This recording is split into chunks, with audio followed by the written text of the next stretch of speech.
বাবা আহিলা আজি কেলে ইমান দেৰি হল টিউশন দেখোন তোৰ 6টা বজাতে শেষ হয় চাও কি হল কানত লুকুৱাই আছো যে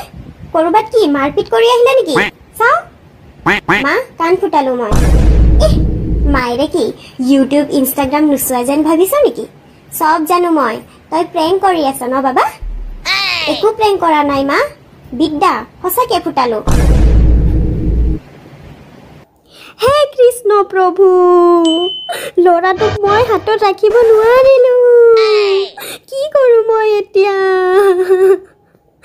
তই এই লগৰ কেটাৰ কাৰণে এনেকুৱা হৈছ সেই কেটাটো দেখিবলৈ একদম ড্ৰাগছ ডিলাৰ যেন লাগে তয়ো হৈছ তয়ো সেই ৰাস্তাত গৈছ প্ৰভু কি হ'ব আজি কাণ ফুটাইছ কালি নাক ফুটাবি আৰু কি ফুটাবলৈ বাকী আছে সব ফুটাই ল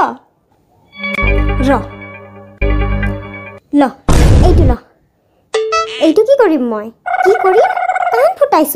এতিয়াতো কাণত পিন্ধিবই লাগিব নহলে লোকে কি ক'ব মা বাপেৰে কাণৰ কি এটা গৰাই দিব নোৱাৰিলে নেকি লৰাটোক ল পিন্ধি ল আৰু কালি গৈ সেইখন কাণো ফুটাই আহিবি এই পাটো খুলি দিম মা আজিকালি সবে ফুটাই ট্ৰেণ্ডত চলি আছে এইবোৰ আৰু আমাৰ ভগৱানেওতো পিন্ধে কাণত হে কৃষ্ণ কৃষ্ণ এ বাবা ক্ষমা কৰি দিব মোৰ লৰাটোক একো নাজানে দাই দুখ নধৰিব প্ৰভু ঐ কুকুৰ তই নিজকে ভগৱান মানি লৈছ ঐ বাবা তই হাতৰ পৰা ওলাই গৈছ মোৰ কপাল